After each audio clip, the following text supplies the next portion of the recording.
రాబోయే ఎన్నికలు రాష్ట్ర అభివృద్ధికి సంబంధించిన ఎన్నికలు అని అన్నారు గురజాల తెలుగుదేశం పార్టీ నాయకులు ఎర్పతినేని శ్రీనివాసరావు. పల్నాడు జిల్లా గురజాల నియోజకవర్గం దాచేపల్లి మండలం ముత్యాలంపాడు గ్రామంలో ఎన్నికల ప్రచారం నిర్వహించిన గురజాల తెలుగుదేశం పార్టీ శాసనసభ అభ్యర్థి ఎర్పతినేని శ్రీనివాసరావు ఈ సందర్భంగా ఆయన మాట్లాడారు.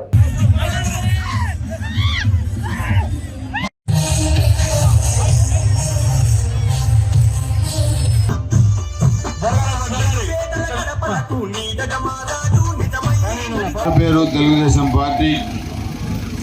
ఈరోజు ఎన్నికల్లో Telugu Desam party, Janasena party, Bharatiya Janata party మూడు కలిపి కూడా ఎన్నికలకు వెళ్తూ ఉన్నాయి.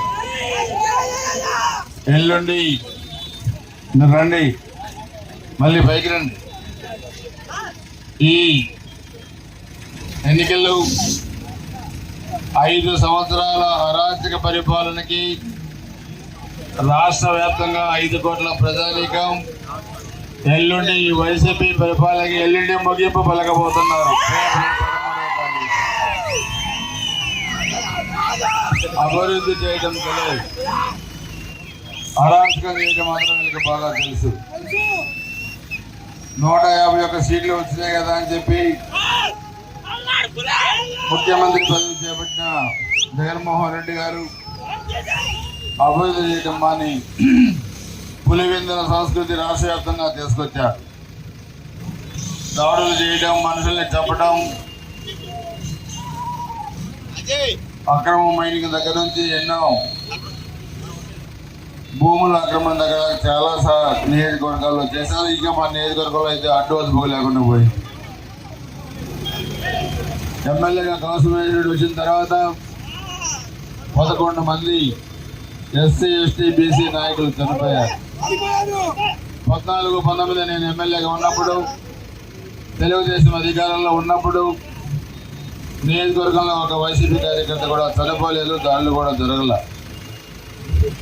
మన అధికారాన్ని అభివృద్ధి కోసం ఉపయోగించాం. వైసీపీ కార్యకర్తలు కూడా మనం పనులు చేశాం. కానీ వీళ్ళు చూస్తే పక్షవాదం వచ్చిన వ్యక్తులు కూడా తెలుగుదేశం పార్టీ అంటే రేషన్ కార్డు ఇవ్వలేదు, పెన్షన్ ఇవ్వలేదు. మేము 20 ఏళ్ళు 30 ఏళ్ళు అధికారంలో ఉంటామని అనుకున్నారు.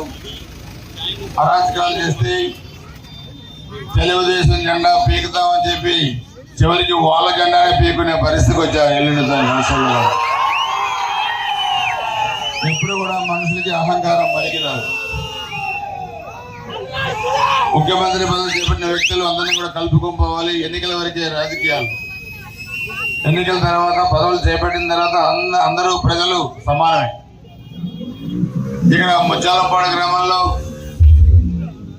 తెలుగుదేశం అధికారంలో ఉన్నప్పుడు వివక్ష చూపలేదు, గ్రామాన్ని అభివృద్ధి చేశాం. ఈ గ్రామంలో ఓట్లు ఎన్ని వస్తాయని మనం ఎప్పుడు కూడా చూడలేదు. ప్రజలు అడిగిన పనులు మనం చేశాం.